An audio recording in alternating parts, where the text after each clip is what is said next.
আজকে হাইকোর্টে সৌগত ভট্টাচার্যের এজলাসে যে তথ্যগুলো উঠে এলো সেটা হচ্ছে যে শুধুমাত্র টেন্টেডদেরকে বাদ দিয়ে দিতে হচ্ছে এবং বাকি বিষয়গুলোতে কোনোভাবেই হস্তক্ষেপ করলো না হাইকোর্ট।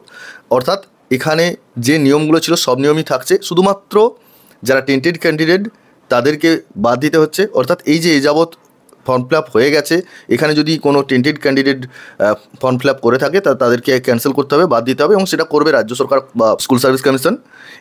এটার উপর জোর দেওয়া হয়েছে। বাকি বিষয়গুলিতেও প্রশ্ন উঠেছিল, যেমন একাডেমিক কোয়ালিফিকেশন এবং এক্সপিরিয়েন্সের নাম্বার, ডেমনস্ট্রেশনের নাম্বার, এইগুলো নিয়ে প্রশ্ন উঠেছিল। তবে হাইকোর্ট যেটা বলেছেন যে এগুলো করতে পারে, অর্থাৎ নিউ ভ্যাকেন্সি অ্যাড করতে পারে, পুরনো এবং নতুন সবাই পরীক্ষাতে বসতে পারবে।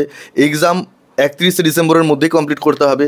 এক্সপিরিয়েন্সের নম্বর বা ডেমনস্ট্রেশনের নাম্বার বা এই যে একাডেমিক কোয়ালিফিকেশনের যে নাম্বার, সেই নাম্বারগুলোর পরিবর্তন করতে পারে স্কুল সার্ভিস কমিশন। এগুলো নিয়ে কোনো রকম হস্তক্ষেপ করেনি হাইকোর্ট।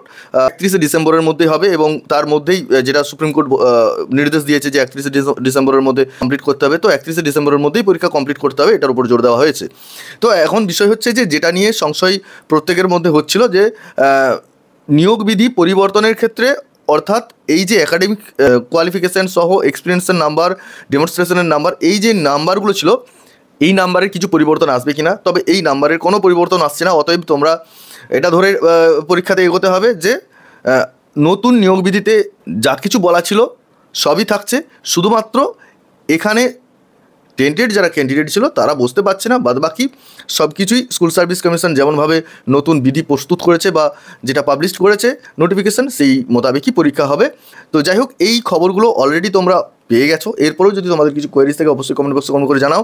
পরবর্তী ক্ষেত্রে নতুন কোনো আপডেট এলে অবশ্যই তোমাদেরকে জানাবো। আজকে এই পর্যন্তই। সকলে ভালো থেকে সুস্থ থেকে বলে আজকের ভিডিও এখানে শেষ করছি। ধন্যবাদ।